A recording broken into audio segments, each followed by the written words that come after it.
Alors en fait, voilà, moi je rêve beaucoup depuis, ma séance chez l'hypnothérapie. J'ai rêvé pendant un mois, mais vraiment tous les jours je faisais un rêve et chaque rêve avait un message ou en tout cas, moi je cherchais toujours le message et j'essayais de l'interpréter et et là j'ai pas noté mon rêve, mais j'ai l'interprétation et ça parle d'amour, de moi, quel est mon rapport avec, l'amour, comment, j'imagine l'amour, qu'est-ce que c'est l'amour pour moi? Avant en tout cas, parce que ça a changé maintenant. Mais voilà, en fait, je reprochais beaucoup de choses à mon mari. Je disais qu'en fait, il me montrait pas qu'il m'aimait. Je trouvais qu'il n'était pas assez attentionné, au niveau des surprises, des, de comment il me montrait en fait. Moi, je voulais toujours des surprises, je voulais qu'il montrait toujours son amour, je voulais toujours des choses, spectaculaires, qui exagérait, qui montrait à tout le monde qu'il m'aime, qui dit: «Ah bah voilà, Léna, c'est ma femme», qui me pét et en fait, je voulais en fait, mon mari me met il est super bien. En fait, il est super bien avec moi. Je sais qu'il m'aime, je sais que notre amour est solide. Il me met sur un piédestal, mais moi, ce que je voulais, c'est qu'il me mettait sur un piédestal devant les autres. Voilà, je voulais que les autres voient son amour envers moi et hem et j'ai compris pourquoi j'étais comme ça, en fait. En fait, moi, j'ai besoin d'amour visible. Je voulais qu'on me montre que je suis importante. Pour moi, il fallait qu'il me montre que je compte plus que les autres. Comment dire? Le fait qu'il dise ça publiquement et qu'il le montre publiquement et que tout le monde le sait et voit comment il est avec moi et ben, en fait, ça me rassurait parce que, quand il fait ça, ben, pour moi, genre, je doutais plus. Ça réparait quelque chose en moi.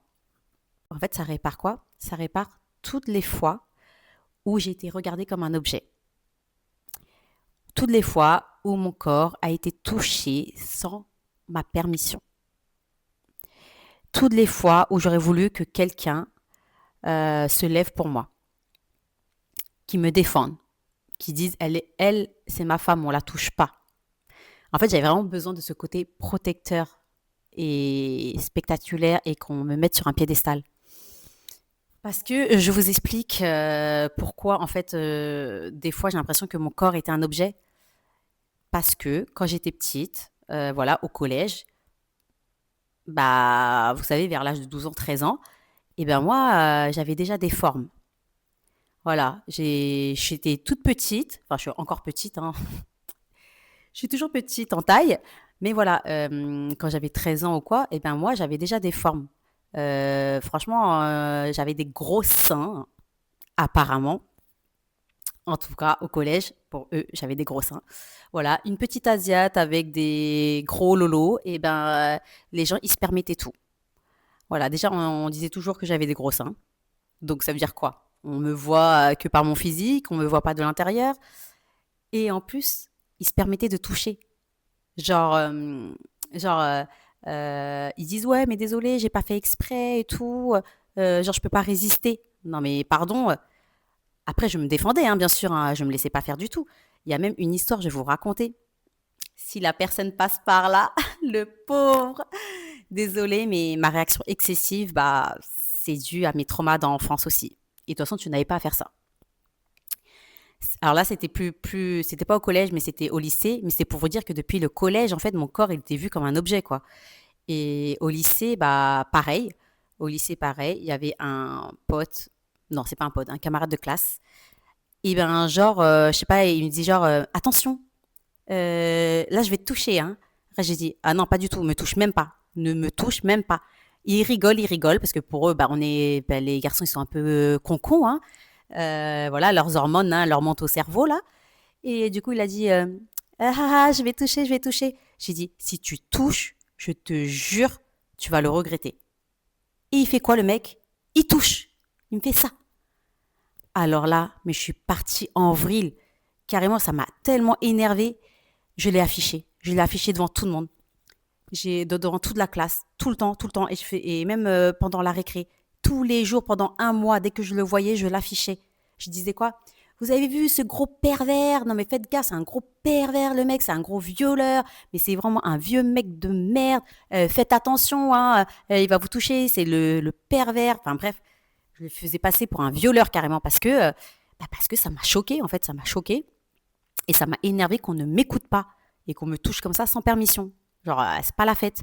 Mais tu vois, ces choses-là, en fait, on se rend pas compte, mais ça marque. Voilà, sur le coup, je me suis défendue, je me suis pas laissée faire et tout ça, mais c'est trop tard. En fait, la blessure, elle a été créée. Voilà, quand tu te permets de me toucher comme ça sans permission, et ben voilà, ça crée des choses comme ça.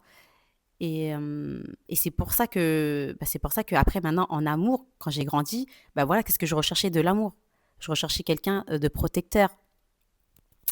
Je cherchais, comment dire, j'avais ce besoin-là en fait en amour en fait, mes besoins c'était quelqu'un qui me protégeait, qui parle pour moi, qui crie haut et fort, qui m'aime, qui s'en fout de s'afficher, d'afficher son amour haut et fort.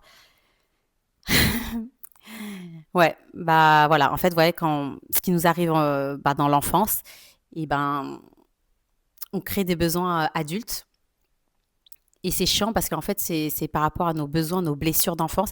Et à la base, c'est pas ça qu'on recherche, mais c'est ce qu'on a besoin en fait. Et c'est pas ça qu'on aime forcément, mais c'est ce qu'on a besoin. Moi, je me rappelle que voilà, j'étais attirée, ou je voulais sortir qu'avec des racailles, entre guillemets. Des gens mauvais, des bad boys. Pourquoi j'étais attirée par des bad boys? Parce que moi, je me disais, en fait, ils allaient me protéger. En gros, si quelqu'un me touche, il lui casse la gueule. Et en fait, pour moi, je pensais que c'était ça la protection. Et pour moi, je voyais un homme, pour moi, un homme doit protéger. En fait, voilà, pour moi, l'amour, c'est ça. Fallait quelqu'un de protecteur parce qu'en fait, je n'ai jamais eu. J'ai personne qui a pu me protéger quand j'étais petite.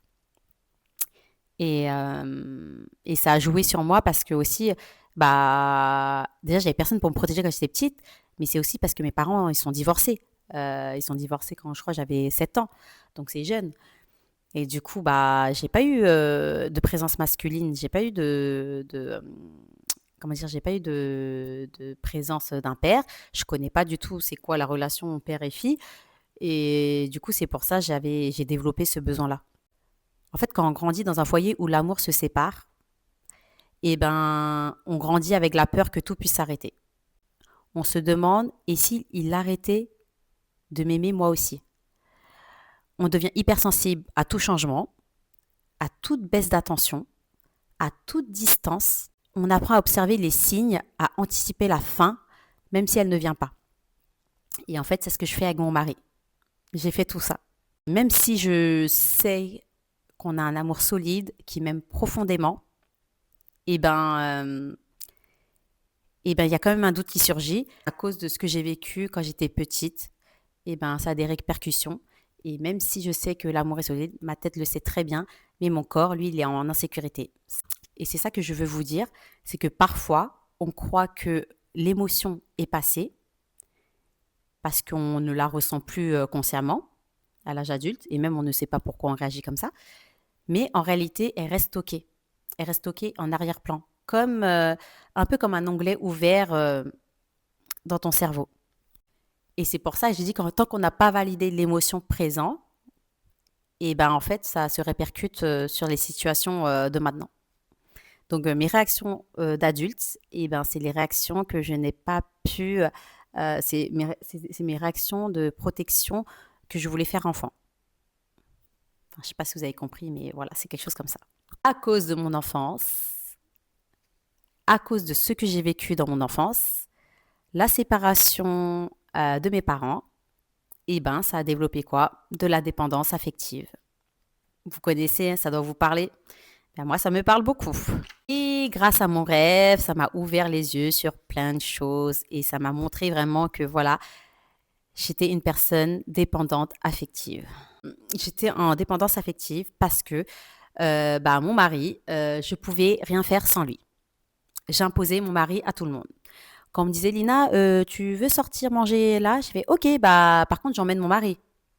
Enfin, j'emmène mon copain à l'époque parce qu'en fait, on s'est rencontrés très jeunes. On s'est rencontrés à l'âge de 17 ans. Et du coup, mes amis, j'avais un groupe d'amis et quand ils m'appelaient, à chaque fois, je disais, ah ben il vient, tout le temps il vient. Donc, je pense que ça les a saoulés aussi, mes potes. Et du coup, ils m'appelaient plus.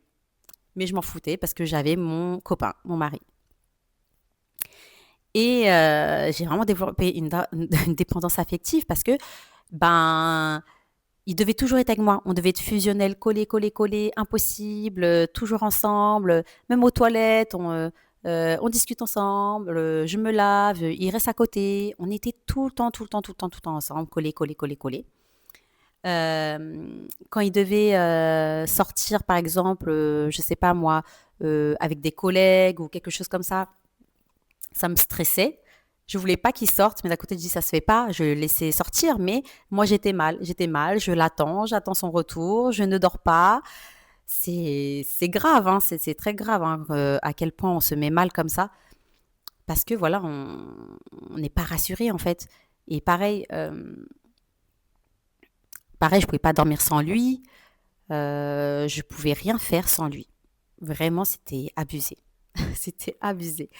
J'avais trop, trop besoin de lui. Et là, je dis besoin. Donc, vous voyez bien que c'est une dépendance affective, hein.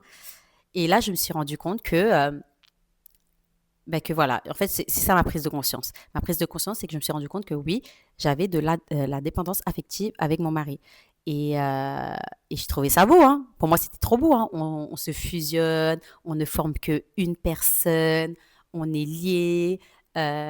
Carrément, mon pseudo et tout ça que je mettais sur Instagram et sur tous mes réseaux, c'était Lina Ndara, parce que c'est son prénom, Dara. Mais tu vois, le End, A-N-D, c'était collé à Glina. Et j'étais trop contente d'avoir trouvé ça. Je disais, ouais, c'est trop beau, Lina and Dara ensemble et tout. On est vraiment fusionnels et tout ça.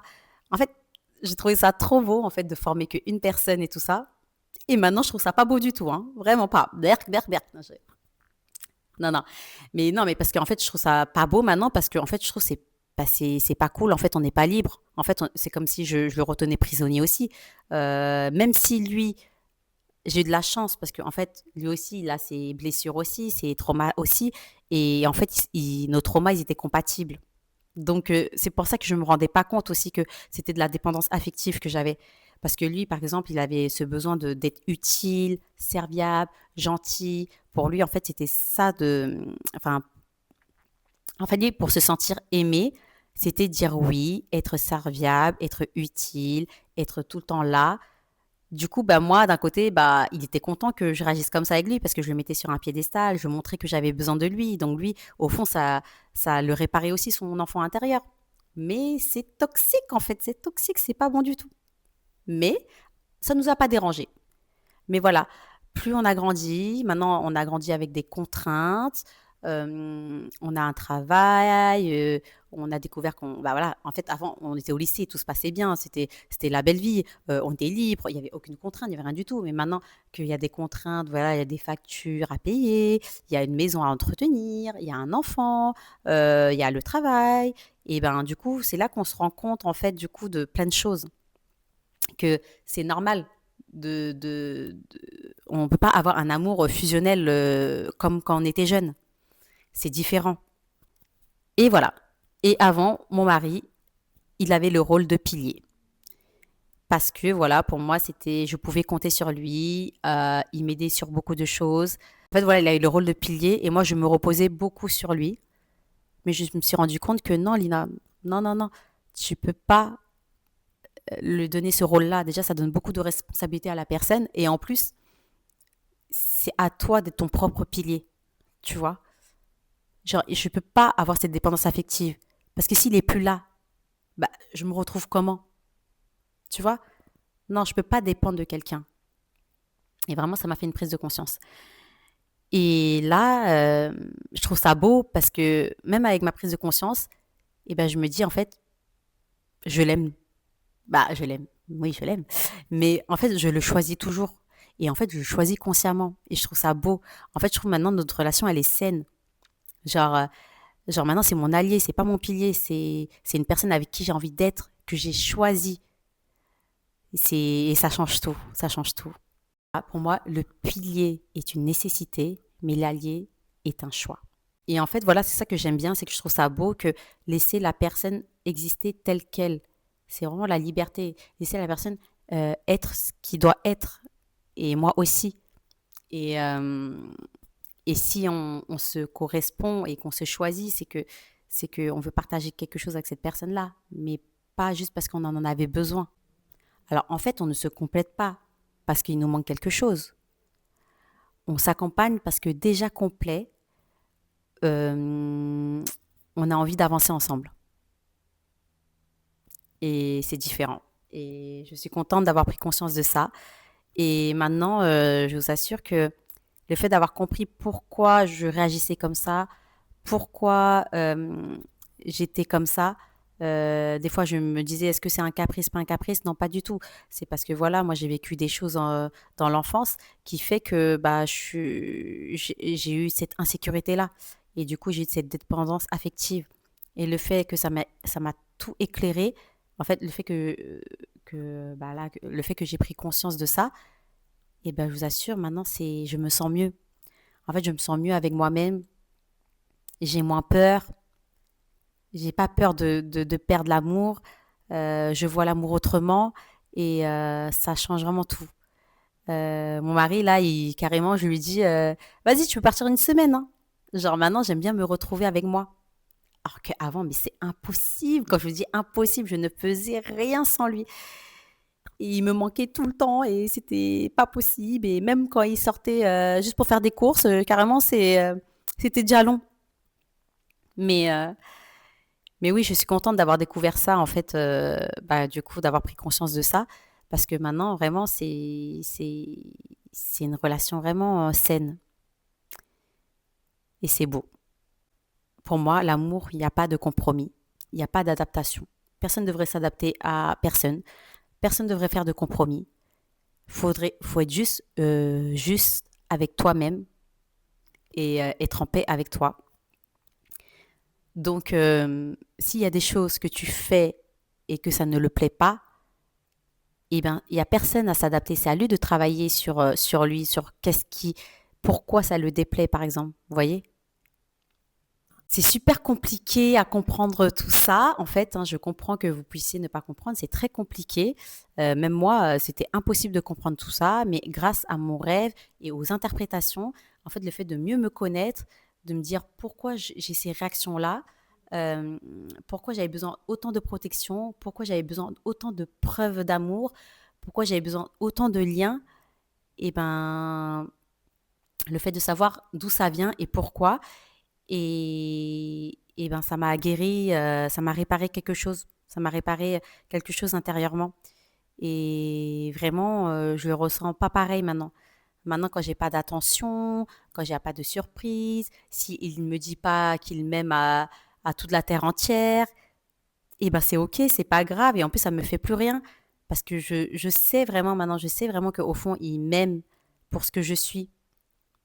Et, euh, et ouais, et c'est trop bien. C'est trop bien.